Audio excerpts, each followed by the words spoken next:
Good morning. We bought another Mercedes. E200, 1.8 petrol, automatic, 0 to 60. It can. Obviously, we bought it from Copart. Damages, vandalism, cabriolet, rear window smashed. Hello, top job. Hi, I need rear window replacement on my convertible.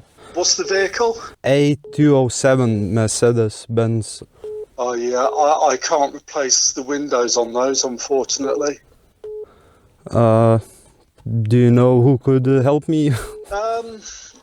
Well, you heard him. I'll have to replace the window myself then. Hopefully we got the right one and hopefully it's easy to replace, because otherwise, so far, looks about the same. Heating elements should be somewhere here. This is how it looks.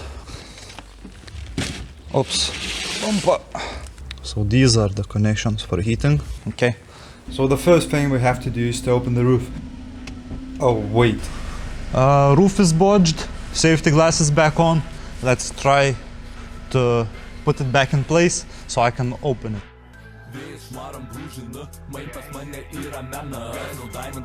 Found the problem.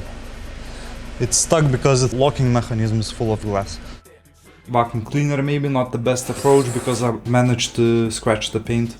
Let's try to open it once again. Looks like I need some milk. Switch didn't help either. Found some bad news. This part is bent. We'll have to fix it somehow. Hopefully straighten it out will be enough, because replacing it will probably be as bad as putting the new roof. Plus we have some more glass inside.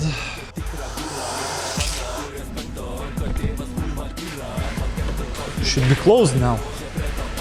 Why? Not going in. What's the problem? Hopefully YouTube will help me. YouTube, no help. Let's try ChatGPT.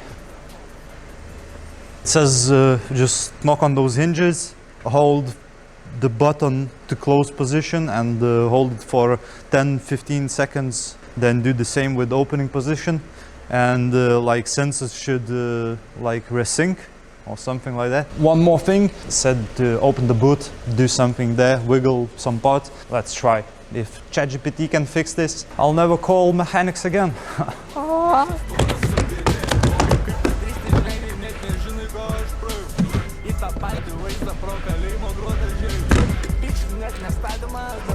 Ow! Now it should close. Opa! It's going. It's going. James Bond car.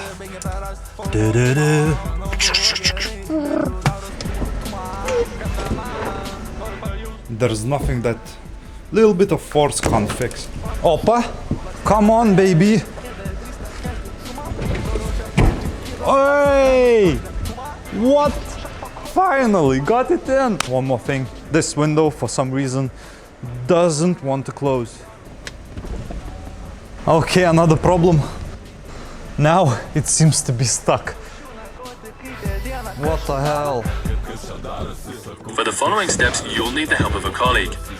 Both of you grab a strap and at the same time pull the soft top compartment lid backwards and up. With this. Hey. Opa. Who would have thought USB cables couldn't handle my mighty power? Opa. Another one. No, need. Uh-oh. I just got the rest of my seat belts from E92 over there. Oh, you may ask, what happened to my E92? I'll show you. Here it is, my beauty. What's left of it? What do you think? Should we do some more content with it? Okay, let's close it.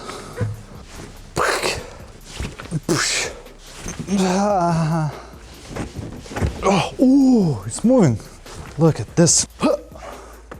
Opa. This one goes like this. I think I need to unlock the latches in front, and then I left my Allen key inside. Oh. If it's making cracking noises, that means it's where it should be. Let's put back the valves in place, turn them and release. You have to pull it, twist it, bop it. I tightened everything. Hopefully it works now. Looks good, I would say, without roof. Way sexier than before. Still have to replace this antenna. Let's try closing it. Doesn't work. Very nice. And at this moment, I gave up. Yeah, I thought I'm really not that good at fixing cars. Yeah, so that's it. I'm done. But the next morning I woke up and I thought of one more thing I should check before giving up. And it went like this. Good morning. New day, fresh mind. Got here computer. Let's scan faults. Lots of faults on the screen.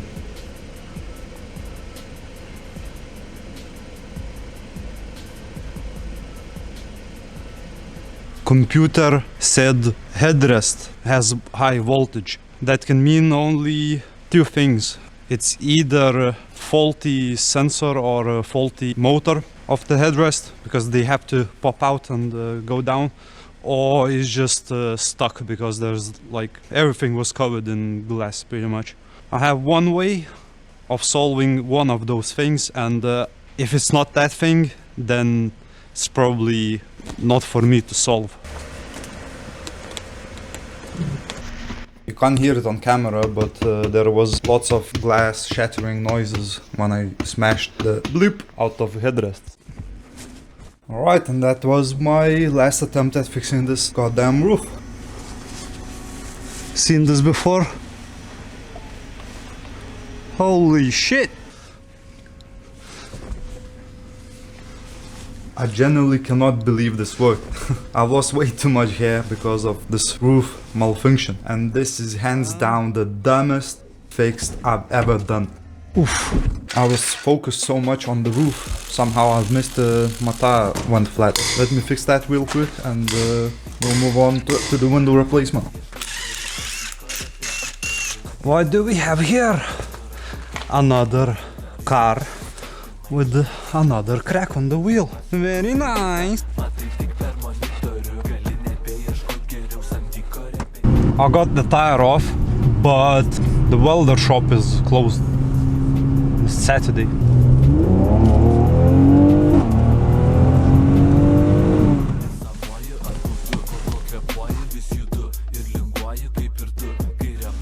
Wow, magic. Wheel done, welded, balanced. Let's go put it back on. No, let's start with the wheel, finish with the window. Voila, wheel done. This should come out. Opa. Hey, boom! That's it. Now you can see the screws. Can you see them? Oh no. It's 8, not 10. 1, 2, 3, 4, 5, 6, 7, 8, 9, 10, 11, 12, 13, 14, 15. Removing the window was actually the easiest task so far. 17.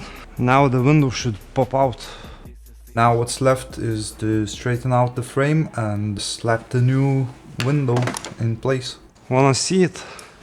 So yeah, what I did, I made a few anchor points and just put through the bolt and basically tightening the bolt straightened it out. Quite simple but yet effective. Haha, looks about right, no? Easy. Right. Maybe a little bit more. Should be enough. I'm so smart. I need bigger challenges. Look at this. Oh my god! Like new.